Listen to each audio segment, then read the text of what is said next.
जैसे ही भगवान शिव तपस्या करने लग गए, बहुत जन्मों तक, बहुत कालखंड तक जब भगवान विष्णु तपस्या करने लगे तो भगवान विष्णु के शरीर से जल का प्राकट्य हो गया। भगवान विष्णु के देह से जल निकलने लग गया और इतना जल, इतना जल, इतना जल, इतना जल कि सृष्टि का निर्माण न होते हुए भी तीनों लोक में केवल जल ही जल हो गया। और भगवान विष्णु उस जल में जब ध्यान लगाकर बैठे थे, धीरे धीरे धीरे धीरे ब्रह्मा जी कहते भगवान विष्णु उसी जल में लेट गए और लेटे लेटे ध्यान लगाने लग गए। और कहते हैं जब भगवान विष्णु लेट गए, लेट करके ध्यान लगाने लगे तो कहते हैं उनकी नाभि से एक कमल का प्राकट्य हो गया और कमल के शीघ्र ऊपर वाले भाग में तुम्हारा पिता मैं ब्रह्मा मेरा जन्म हुआ, मैं आया इस धरती पर। और जब मेरी रचना हुई, मेरा प्राकट्य हुआ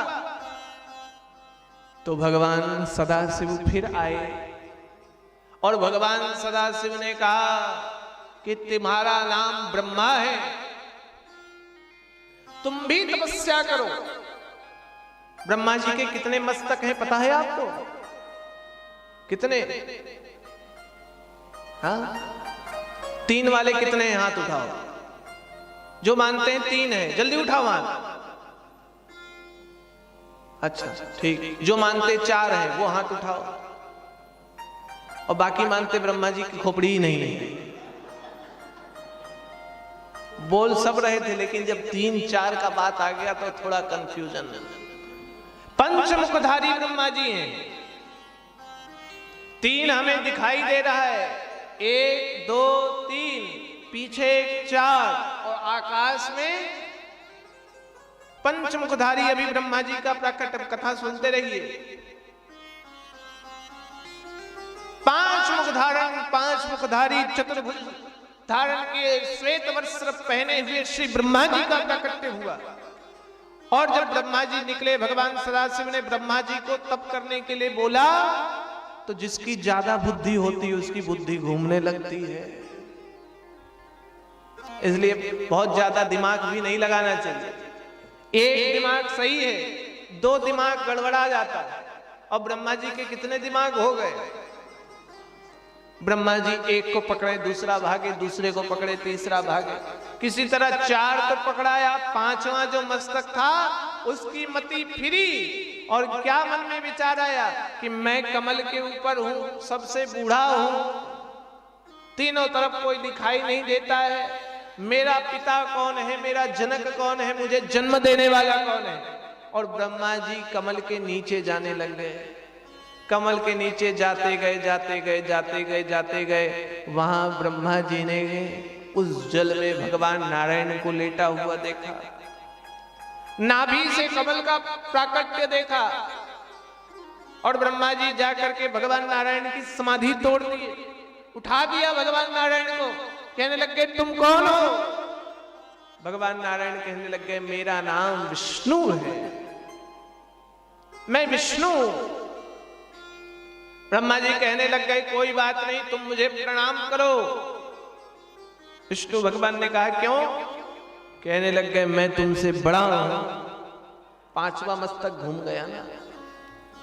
विष्णु भगवान ने कहा मेरे नाभि से आपका प्राकट्य हुआ तो जनक पिता तो मैं हूं।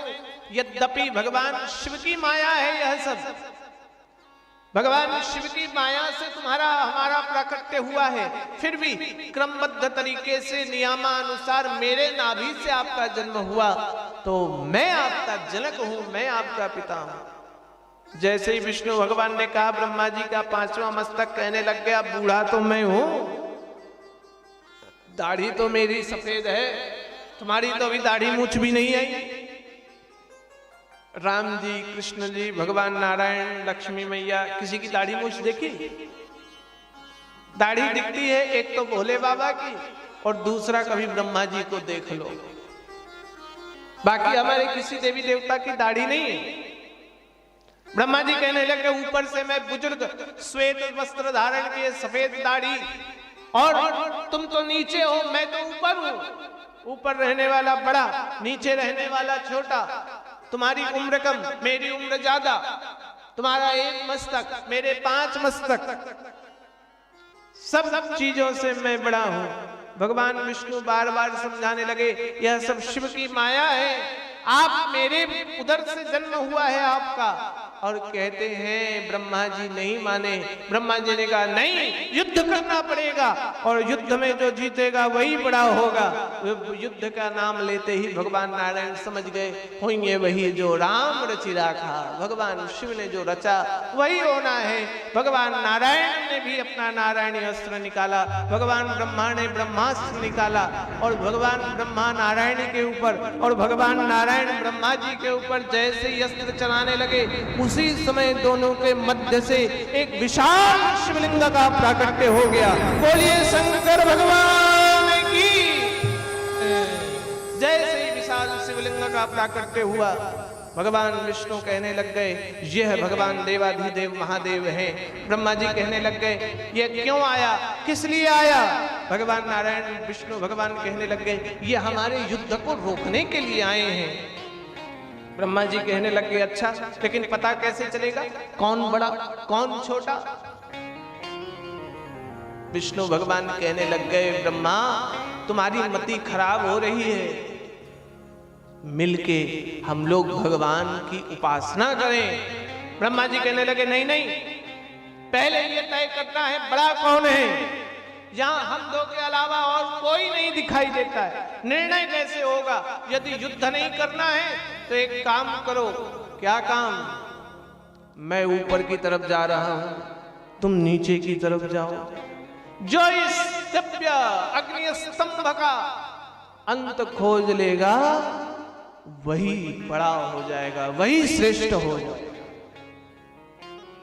जैसे ही कहा, भगवान नारायण वराह रूप धारण करके उस अग्नि स्तंभ के नीचे जाने लग गए और नीचे जाते गए जाते गए जाते गए जाते गए जाते गए, कई युग बीत गए, लेकिन भगवान नारायण उस अग्नि स्तंभ का अंत नहीं खोज पाए।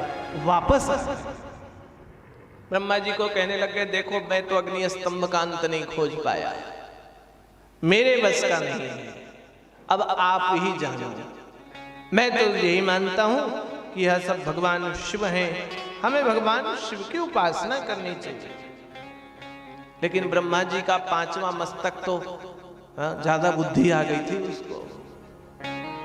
उसने कहा नहीं नहीं, मैं तो जरूर खोजूंगा। ब्रह्मा जी ने हंस का वेश धारण किया और हंस का वेश धारण करके ब्रह्मा जी अपनी आयु के 100 दिव्य वर्ष तक आकाश मार्ग पर उड़ते रहे अग्नि स्तंभ का अंत खोजने के लिए। लेकिन जब ब्रह्मा जी को अंत नहीं मिला तो ब्रह्मा जी सोचने लग गए कि मैं नीचे जाऊंगा तो निर्णय कैसे होगा, मैं बड़ा कि वो बड़ा। हम तो निर्णय के लिए आए हैं ना, क्या किया जाए? कुछ उपाय। तो उसी समय दिखा ब्रह्मा जी को कि एक आकाश मार्ग से उस दिव्य अग्नि स्तंभ से सटते हुए एक पुष्प नीचे गिर रहा है। शिव पुराण कहता है वह केतकी का पुष्प था। केतकी मतलब समझे?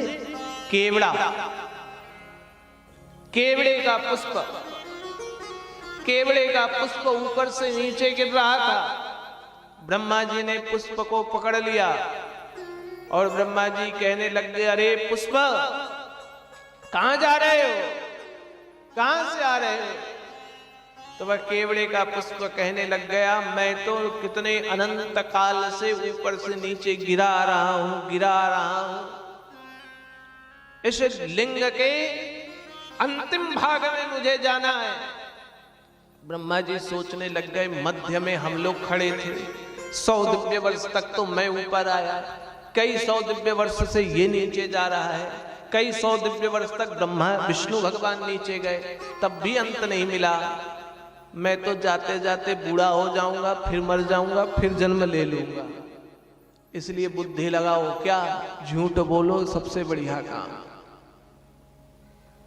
आदमी को जब कुछ नहीं सूझता है तो एक ही चीज सूझती है, झूठ बोल दो,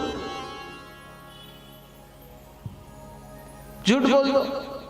और सुबह से शाम तक हम लोग झूठे ही तो बोलते रहते हैं। फोन करो, कहाँ है, 5 मिनट में आए, और 5 मिनट से 1 घंटा हो गया, 2 घंटा हो गया, बस आ ही रहे। और फिर बोलो क्यों जी आप पहुंचे नहीं आज कथा में, वो क्या बताऊं, बस निकला था। मगर रास्ते में वो मिल गए।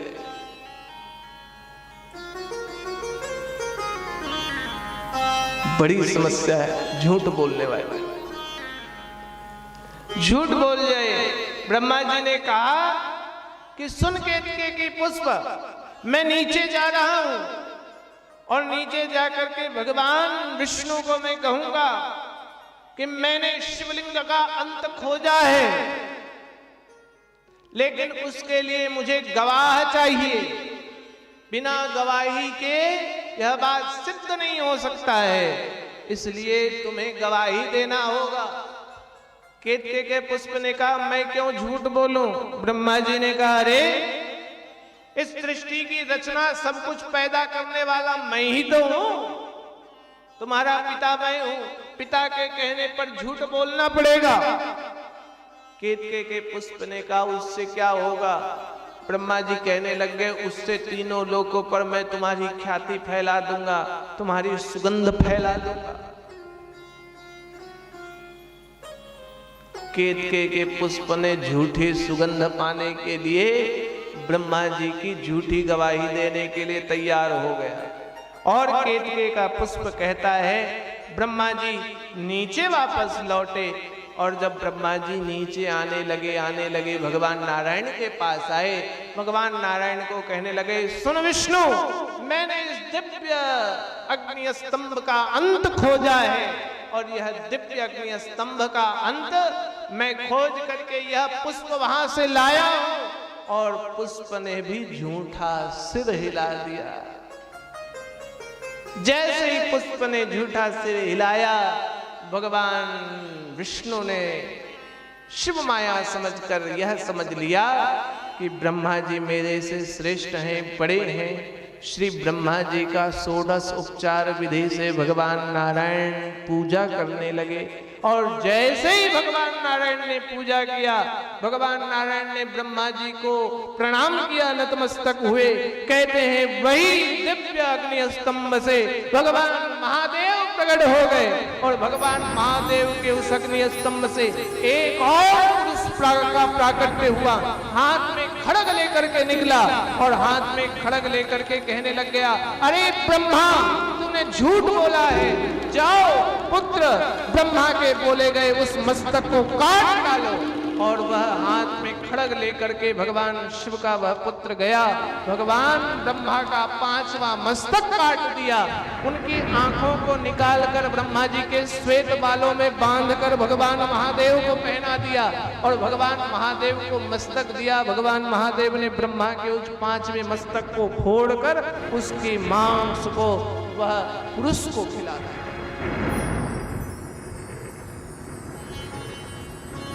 जानते हो कौन था वो? किसको प्रकट किया भगवान महादेव ने? भगवान महादेव कहने लग गए कि देखो तुमने ब्रह्मा के 5वें मस्तक को काटा तो तुम्हारा नाम काल है, और तुम ब्रह्मा इस सृष्टि में ब्रह्मा जो भय फैला रहे थे उस भय को नाश करने वाले हो, इसलिए तुम्हारा नाम काल भैरव। बोलिए श्री काल भैरव महाराज की। काल भैरव नाम रख दिया। काल भैरव का नाम रख दिया और ब्रह्मा जी को श्राप दे दिया। भगवान सदाशिव ने ब्रह्मा जी को क्या श्राप दिया? जाओ ब्रह्मा मैं तुम्हें श्राप देता हूं, पूरी सृष्टि में सब देवों की पूजा होगी, तुम्हारी पूजा कभी नहीं होगी। केतके के पुष्प को भगवान सदाशिव ने श्राप दे दिया, जाओ मैं तुम्हें श्राप देता हूं, सृष्टि में उत्पन्न होने वाले समस्त पुष्पों को पूजा में उपयोग किया जाएगा, देवों को चढ़ाया जाएगा, लेकिन हे केवड़े केतके के पुष्प तुम्हारा उपयोग पूजा में कभी नहीं किया जाएगा। जैसे ही ये बात कही, भगवान ब्रह्मा और केतके के पुष्प भगवान महादेव की पूजा करने लग गए, उपासना करने लग गए।